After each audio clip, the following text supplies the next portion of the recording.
السلام علیکم، میرا نام علی خضر ہے۔ آج ہم بات کریں گے جو اس وقت پاکستان کے جو اکنامک حالات ہیں جو بہت نازک لمحے پہ ہیں۔ بات تو ہم ہمیشہ سے کہتے ہیں کہ اکانومی یا ملک نازک حالات سے گزر رہا ہے، بٹ اتنے نازک حالات میں نے اپنے کیریئر میں نہیں دیکھے، اور میرے سے جو بڑے ہیں ان سے بھی میں نے ایسے کبھی نہیں سنے۔ اس وقت آپ کے ہاں ایک پاکستان کے اندر اپنا پرابلم ہے، پھر اس کے بعد گلوبل پرابلم ہے، اور جب ان دونوں کو ہم ایڈ کرتے ہیں تو ایک بہت ہی شدید قسم کا آپ کا اکنامک کرائسس آ رہا ہے، اور اس کے پیچھے یہ ایک پولیٹیکل کرائسس بھی ہے۔ اور اس وقت آپ کی جو اسٹیبلٹی ہے، اکنامک اسٹیبلٹی، اس کو لانے کے لیے ایک پولیٹیکل اسٹیبلٹی بہت ضروری ہے۔ اس کے اوپر آج میں نے ایک آرٹیکل بھی لکھا ہے جس کی ٹیگ لائن یہی ہے کہ پاکستان کے جو اکنامک مسئلوں کا حل کے لیے، روڈ ٹو ریکوری کے لیے جو راستہ جاتا ہے وہ ایک فریش الیکشن سے جاتا ہے، چونکہ یہ حکومت بہت ویک ہے اور پبلک سپورٹ جو ہے اس حکومت کے ساتھ نہیں ہے، اور بہت ہی مشکل فیصلے لیے جا رہے ہیں۔ اس حکومت کے پاس ٹائم بھی نہیں ہے تو وہ ٹھیک طرح سے لیے بھی نہیں جا رہے، اور انویسٹر کانفیڈنس جو ہے وہ واپس نہیں آ رہا، اور انویسٹر کانفیڈنس کو واپس لانے کے لیے آپ کی ایک پولیٹیکل سٹیبلٹی چاہیے ہوتی ہے۔ جیسے کہ آپ سب جانتے ہیں پاکستان میں ایک بیلنس آف پیمنٹ کرائسس ہے۔ پاکستان کی جو ایکسٹرنل فائنینسنگ نیڈ ہے وہ 30 سے 35 بلین ڈالر کی ہے اس سال، اور اگلے کئی سال کی سی ہے۔ اس کے لیے ہم نے بہت مشکل فیصلے کیے، آئی ایم ایف پہ پروگرام پہ آئے، اور اس کے بعد بھی آپ کی اسٹیبلٹی نہیں آ رہی۔ آپ دیکھ رہے ہیں روز روپیہ جو گر رہا ہے، آپ دیکھ رہے ہیں پاکستان کے جو انٹرنیشنل بانڈز ہیں ان کی ییلڈ جو دسمبر میں میچور ہونا ہے وہ بھی 40% کے ڈسکاؤنٹ پہ چل رہی ہے۔ تو ایسے حالات کے اندر ہمیں جو ہے ایک اکنامک کانفیڈنس دینا بہت ضروری ہے۔ بٹ ہوا کیا کہ چونکہ ہمارے ہاں جو ہے بیلنس آف پیمنٹ کا پرابلم ہے، کرنٹ اکاؤنٹ ڈیفیسٹ ہے، ایکسٹرنل فائنینسنگ کرانی ہے، اس کو کم کرنے کے لیے ریکوائرمنٹ کے لیے آپ کرنٹ اکاؤنٹ ڈیفیسٹ کو کم کرنا چاہ رہے ہیں، اور کرنٹ اکاؤنٹ ڈیفیسٹ کو کم کرنے کے لیے آپ کے پاس جو اس وقت امیڈیٹلی ایک ہی چیز ہے وہ امپورٹ کو ہم نے کمپریس کرنا ہے۔ ہم نے اس وقت امپورٹ کو ایڈمنسٹریٹو میئر سے کمپریس کیا ہوا ہے۔ آپ اگر دیکھیں تو چیپٹر 84 اور 85 کے اندر جو انجینئرنگ گڈز ہیں،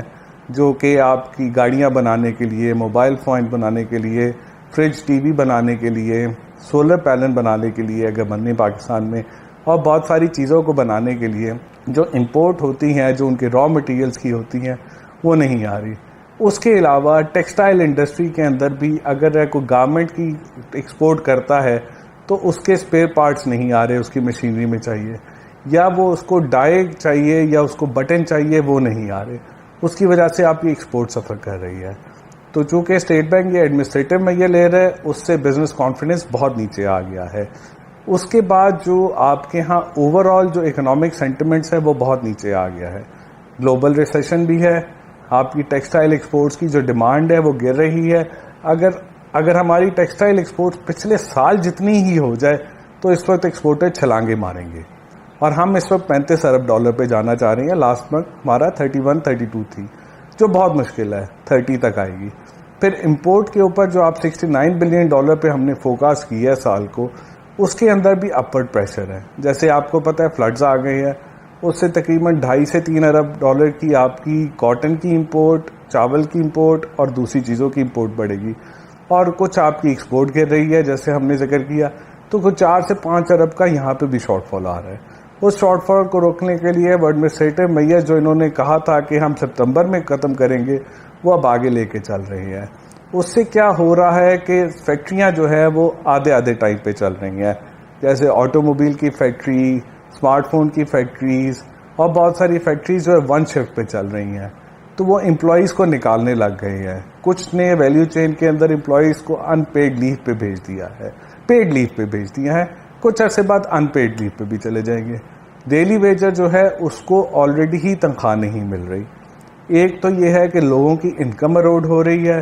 جو لوگ نوکری کر رہے تھے ان کی نوکری جا رہی ہے، جو کاروبار کر رہے تھے وہ کاروبار میں پیسے کم بنا رہے ہیں، اور بڑے بزنسز جن کے کاروبار میں پیسے بھی کم بن رہے ہیں، اوپر سے حکومت نے سپر ٹیکس لگایا ہوا ہے، وہ سپر ٹیکس سے ان کو لیکوڈیٹی پرابلم آ رہا ہے، جو پیسے کو کوئی بنا رہا ہے تو حکومت لے کے جا رہی ہے۔ لوگ یہ سوچ رہے ہیں کہ ہم فیکٹریاں بند کر دیں، جیسے ایک ٹیکسٹائل والا کہتا ہے کہ اگر میں فیکٹری چلاؤں گا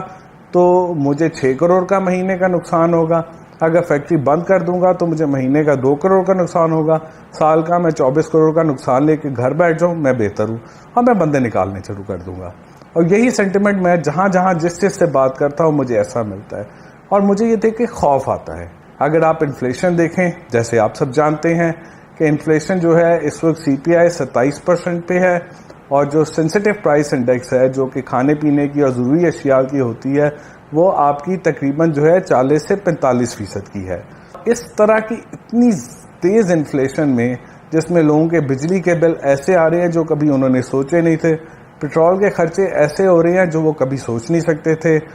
کھانے پینے کی اشیاء گروسری اتنی مہنگی ہو گئی ہے کہ ان کی برداشت سے باہر نکلتی جا رہی ہے، تو لوگ جو ہے اپنی کنزمپشن کو ڈیفر کر رہے ہیں۔ کسی نے فریج لینا ہے، AC لینا ہے، وہ نہیں لے رہا، کسی نے گاڑی لینی ہے وہ نہیں لے رہا، کسی نے فون لینا ہے وہ نہیں لے رہا۔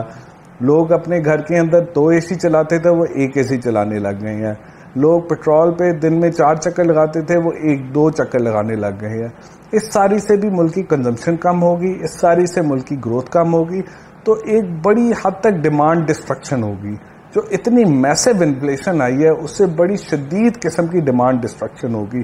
اور ڈیمانڈ ڈسٹرکشن ہوگی تو سپلائی بھی کم ہوگی، اور جب وہ ہوگی تو پھر اس سے کیا ہوگا کہ آپ کے ہاں نوکریاں جائیں گی، اور لوگوں کی افورڈیبلٹی ہے نہیں، تو یہ ایک بڑا سوشو اکنامک کاسٹ بڑھ رہی ہے۔ بڑا خطرناک معاملہ آ رہا ہے کہ اس معاملے کو ہم لے کے کیسے چلیں گے، اور مجھے دیکھ کے کئی دفعہ خوف آتا ہے کہ یار یہ ملک کہیں ایسا نہ ہو جائے کہ اس ملک کے اندر کو سوشل انریسٹ بھی آ جائے، اللہ نہ کرے، بٹ ہم ایسی چیز کی طرف نکل رہے ہیں، لوگ ایجیٹیٹ ہو رہے ہیں، خاص طور پہ middle class, lower middle class اور غریب لوگ بہت ایجیٹیٹ ہو رہے ہیں۔ فلڈز آپ کو پتہ ہے 30 ملین لوگ فلڈ سے جو ہیں وہ ڈسپلیس ہوئے ہیں، وہ بڑے شہروں کی طرف جائیں گے، بڑے شہروں میں آلریڈی مسائل ہیں تو وہ مسئلے بڑے شہروں کے اور بڑھیں گے، پھر ان کی اپنی جو لائف سٹاک چلا گیا ہے، مویشی جو ہوتے تھے ان کی جو فصلیں ہیں تباہ ہو گئی ہیں، ان فصلوں سے کیسے کیا کریں گے۔ ہم نے دیکھا کہ جب کووڈ آیا تھا تو پاکستان کا اسٹیٹ بینک بڑا امیجنیٹو تھا، اس اسٹیٹ بینک کے اندر نے یہ پالیسی لائے، وہ پالیسی لائے، ٹرف لائے، وہ ویج لون لائے، یہ لائے، لوگوں نے نوکریوں سے نہیں نکالا ان کو۔ IMF کے پاس گئے، IMF سے 1.4 بلین کی ہم نے ایک نئی جو ہے فیسلٹی لے لی، پھر ہم نے اسمارٹ لاک ڈاؤن کیا جو ہمارے ہمسایہ ملک نے نہیں کیا تھا، ہم نے فوراً ایک کمانڈ سیکٹر بنا دیا، ہم نے NCOC بنا دیا اور بڑا زبردست ہینڈل کیا۔ اس وقت یہ ساری چیزیں مسنگ ہے، حکومت کلو لیس ہے کہ اس کو کس طرح استعمال کرے، اور حکومت کے اندر کوآرڈینیشن نہیں ہے، صوبوں کی حکومت ان کے ساتھ نہیں ہے، فیڈرل حکومت جو ہے وہ اپنی فائر فائٹنگ پہ لگی ہوئی ہے،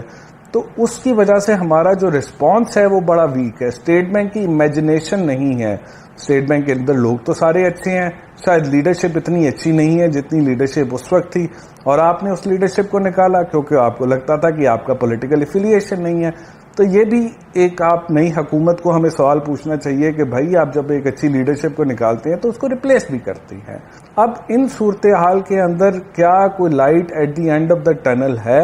بزنسز سے پوچھے تو بزنسز کہتے ہیں ہم بے جان ہو گئے ہیں، جس سے پوچھے وہ یہ کہتا ہے کہ بھائی یہ ملک تو ڈیفالٹ کرے گا، ہم اس ملک سے پیسہ کیسے نکالیں؟ پھر آپ کہتے ہیں کہ جب افغانستان ڈالر سمگل ہو رہا ہے تو بھائی یہ بزنس سمگل کرے گا،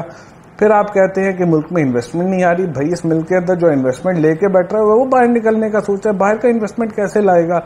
اور یہ ساری چیزیں ایسی ہی چلتی رہیں گی اور چیزیں ہماری خراب سے خراب تر ہوتی جائیں گی اگر ہم نے اس پہ غور نہیں کیا۔ لیکن یہ چیزیں ایسے نہیں ہیں کہ بالکل ایسے ہی چلے گی، ہمارے پاس کوئی روم ہے جس سے چیزیں بہتر ہو سکتی ہیں۔